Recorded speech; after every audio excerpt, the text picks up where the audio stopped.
नमस्कार दोस्तों, आप सभी का स्वागत है आपके YouTube चैनल मधु की दुनिया में। और आज हम बात करेंगे दीपावली के बारे में। दोस्तों, दीपावली आने वाली है।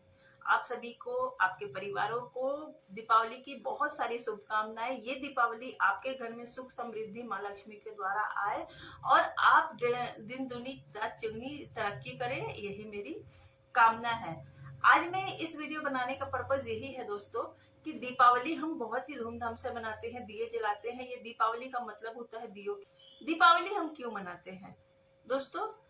आप कहेंगे कि राम जी की अयोध्या वापस आने की खुशी में हम दीपावली मनाते हैं।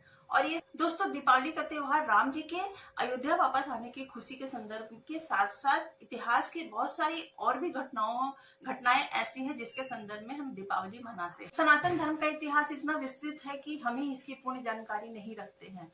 तो आइए जानते हैं कि दीपावली कब से मनाते हैं और क्यों मनाते हैं। इसमें लक्ष्मी जी के साथ साथ गणेश जी की पूजन क्यों होती है, विष्णु जी की पूजन क्यों नहीं होती है। अगर ये वीडियो आपको अच्छा लगा तो प्लीज मेरे वीडियो को लाइक शेयर और सब्सक्राइब जरूर करो। मेरी ये कोशिश है। अगर अच्छी लगी तो इस वीडियो को प्यार। दोस्तों, दीपावली का त्योहार अंधकार पर प्रकाश का विजय है। और इतिहास में जहां जहां ऐसी घटनाएं घटी वहां पर हम देखते हैं कि दीपावली का पर्व मनाने का विधान वहां पर मिलता है। आधुनिक काल में के भी बहुत सारी ऐसी घटनाएं हैं जिसमें हमें इसका संदर्भ में इसकी जानकारी मिलती है और पुरातन समय में तो मिलती ही है। आधुनिक काल की अगर हम बात करें तो मुगलों के जमाने में सिख गुरु थे हरगोविंद जी। उन्होंने मुगलों के खिलाफ लड़ाई की थी हिंदू राजाओं के साथ। 52 राजाओं के साथ मिलकर के उन्होंने युद्ध किया था और उसमें उन्होंने विजय प्राप्त की। और वो दीपावली का ही समय था। उस दिवस को बंदी छोड़ दिवस मनाया जाता है। और अगर प्राचीन घटनाओं की अगर हम बात करें तो यमराज के साथ नचिकेता का संवाद के बारे में आप लोगों को जानकारी है। यमराज के साथ नचिकेता का जो संवाद हुआ था उसमें नचिकेता का के मन का अंधकार दूर हुआ था। उसको उसमें ज्ञान प्राप्त हुआ था कि जीवन क्या है, कैसे है। ये बहुत ही अच्छी कथा के हमें मिलता है। और यमराज के साथ नचिकेता का संवाद के जब हुआ था तो उसमें नचिकेता को के मन का अंधकार दूर हुआ था। उन्होंने यमराज के द्वारा विद्या प्राप्त की और उनको ज्ञान प्राप्त हुआ।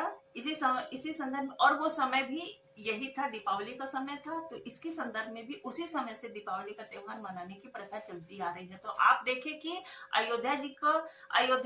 राम जी का अयोध्या वापस आने की खुशी के साथ साथ और भी बहुत सारी घटनाएं हैं जिसके कारण दीपावली मनाई जाती है।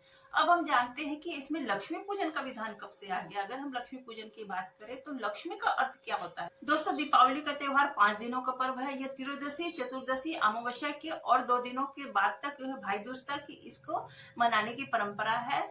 चतुर्दशी और अमावस्या यमराज को समर्पित है। इस दिन यमराज की पूजा होती है।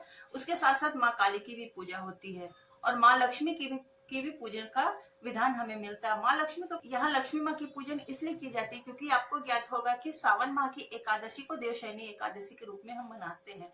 इस दिन कहा जाता है कि विष्णु भगवान शयन अवस्था में चले जाते हैं। अब वो 4 महीने तक जागृत अवस्था में, शयन अवस्था में ही रहते हैं। जब कार्तिक माह की एकादशी आती है तो देवोत्थान एकादशी के दिन उनका वो जागृत होते हैं। तो इन 4 माह के बीच में लक्ष्मी पूजा का विधान हमें मिलता है कि लक्ष्मी माँ का पूजन हमें करना चाहिए। इसीलिए कार्तिक माह की अमावस्या को हमें लक्ष्मी पूजन अवश्य करनी चाहिए क्योंकि उस समय विष्णु भगवान शयन अवस्था में रहते हैं और हमें उस समय लक्ष्मी माँ की पूजन करने से उनका बहुत सारी आशीर्वाद मिलती है। पद्म पुराण में इसकी विस्तृत जानकारी हमें मिलते हैं कि लक्ष्मी पूजन कैसा करनी चाहिए, कब करनी चाहिए। इसका विधान हमें है पद्म पुराण में पूजन है। दोस्तों, लक्ष्मी पूजन क्यों की जाती है? अगर हम लक्ष्मी शब्द को देखें तो इसका शाब्दिक अर्थ होता है लक्ष्य और ये संस्कृत के लक्ष्य धातु से आया है।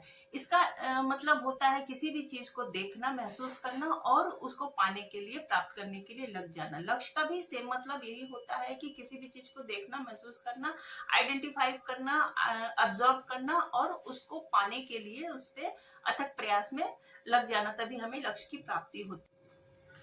और किसी भी लक्ष्य को प्राप्त करने में जो शक्ति काम करती है उसे लक्ष्मी कहते हैं।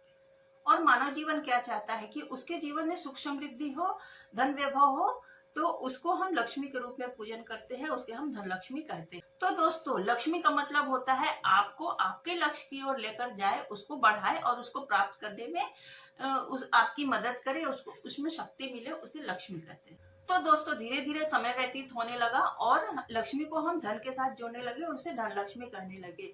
यहाँ पर अब बात आती है दो तरह की लक्ष्मी की, अलक्ष्मी और लक्ष्मी। जहाँ पे बुरे कर्मों दुष्कर्मों के द्वारा हमें धन प्राप्त होता है उसको अलक्ष्मी कहते हैं, और जो सत्कर्मों और अच्छे कामों के द्वारा हमें धन प्राप्त होता है उसको लक्ष्मी कहते हैं।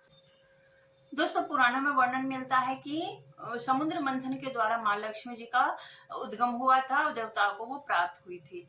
और मन में ये बात आता है कि ये कोई स्त्री स्वरूप है जो कि समुद्र से प्रकट हुई थी और धन की वर्षा करती है, पर ये ऐसा नहीं है। समुद्र मंथन से जो लक्ष्मी प्राप्त हुई थी वो शक्ति स्वरूप प्राप्त हुई। तो जन साधारण में दंत कथाओं के द्वारा ये चली आ रही है कि समुद्र मंथन में माता लक्ष्मी जी का के साथ साथ और भी 8 शक्ति स्वरूपों की का प्राकट्य हुआ था, जिसमें है धन लक्ष्मी, विद्या लक्ष्मी, आदि लक्ष्मी, गज लक्ष्मी, धन लक्ष्मी, धान्य लक्ष्मी, धन लक्ष्मी, धान्य लक्ष्मी, विद्या लक्ष्मी, विजय लक्ष्मी, गज लक्ष्मी, संतान लक्ष्मी। तो जैसा कि आप समझ पा रहे हैं कि लक्ष्मी एक धन लक्ष्मी के रूप में नहीं होती है, उसमें वो एक ऐसी शक्ति है जिससे हमें अपने लक्ष्य को प्राप्त करने के लिए, चाहे वो लक्ष्य किसी भी तरह का हो, वो एक प्राप्त करने की शक्ति के रूप में पूजी जाती है। और इसे हम माता इसलिए कहते हैं क्योंकि ये एक शक्ति स्वरूप है, एक स्त्रीलिंग शब्द है, तो इसको हम स्त्री के रूप में इसको देखते हैं, इसको हम माता कहते हैं। आइए अब हम जानते हैं कि लक्ष्मी जी के साथ साथ गणेश जी का पूजन क्यों होता है, विष्णु भगवान जी का या राम जी का पूजन क्यों नहीं होता है। एक बार माता लक्ष्मी जी को अभिमान हो जाता है तो वो विष्णु जी उनसे कहते हैं कि एक स्त्री तब तक पूर्ण नहीं होती है जब तक उनपे ममता का भाव नहीं आ जाता, उनमें ममत्व नहीं आ जाता है। तो उनसे वो बहुत आहित होती है, वो दुखी हो जाती हैं और पार्वती जी के पास जाती है। पार्वती जी से वो कहती हैं कि आपके पास 2 पुत्र हैं, कार्तिक जी और गणेश जी, तो कृपया करके आप अपना एक पुत्र मुझे दे दें जिससे मेरा भी ममता का भाव पूर्ण हो। तो पार्वती जी ने गणेश जी को उनको सौंप दिया, उनका लालन पालन करने के लिए उनको सौंप दिया। तो लक्ष्मी जी उनका लालन पालन बहुत अच्छे से करती हैं, जिसके कारण उनमें ममता का भाव आया और इसीलिए लक्ष्मी जी के साथ गणेश जी की पूजा होने लगी। ये तो दंत कथाओं में प्रचलित ऐसी मान्यता है, जिसे ये बहुत हद तक सही भी है।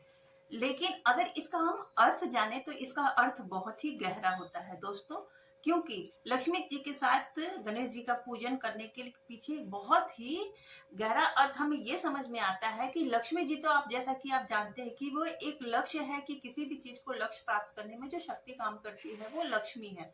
अब उस लक्ष्य को प्राप्त करने के लिए हमें बुद्धिमानी चाहिए, उसको समझ चाहिए उसको प्राप्त करने के लिए।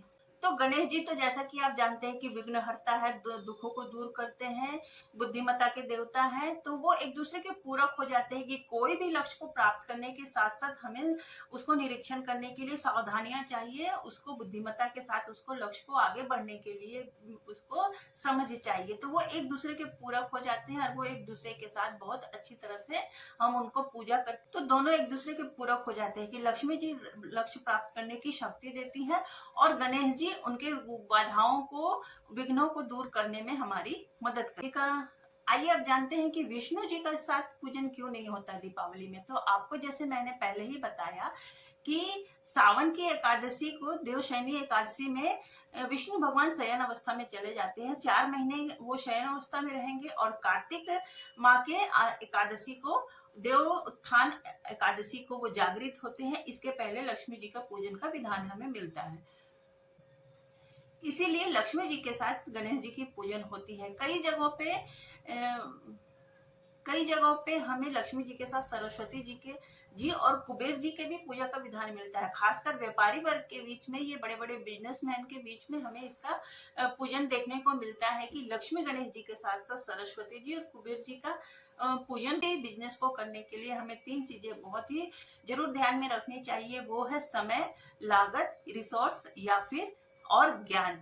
अगर समय है हमारे पास समय का मतलब होता है कि किसी भी व्यापार को करने के लिए अच्छी टाइमिंग होनी चाहिए कि वो व्यापार उस टाइमिंग पे बहुत अच्छी तरह से चलेगी या नहीं चलेगी। अगर हम मान ले कि कोरोना के काल जैसा था, तो बहुत सारी बिजनेस पूरी तरह से बंद कर दी गई थी। अगर उस समय वो व्यापार स्टार्ट होता तो वो बिल्कुल नहीं चलती। तो समय का बहुत ही महत्वपूर्ण स्थान होता है। तो किसी भी व्यापार को करने के लिए मान लेते हैं कि समय भी अच्छा है और हमें ज्ञान भी है, लेकिन हमारे पास लागत नहीं है, ज्ञान नहीं है, तो हम उस पर काम नहीं कर सकते, वो बिजनेस नहीं चलेगी। अगर हमारे पास ज्ञान भी है, समय भी अच्छा है, लेकिन हमारे पास रिसोर्सेस नहीं है, तो भी वो बिजनेस नहीं चलेगा। इसी तरह तीनों एक दूसरे के पूरक है। हमारे पास ज्ञान भी है, लागत भी है, लेकिन समय अच्छा नहीं है, तो भी वो बिजनेस अच्छी तरह से नहीं चलती। तो बिजनेस को सक्सेस करने के लिए पैसा, नॉलेज और रिसोर्सेस, तीनों चीजें ही बहुत ही महत्वपूर्ण है।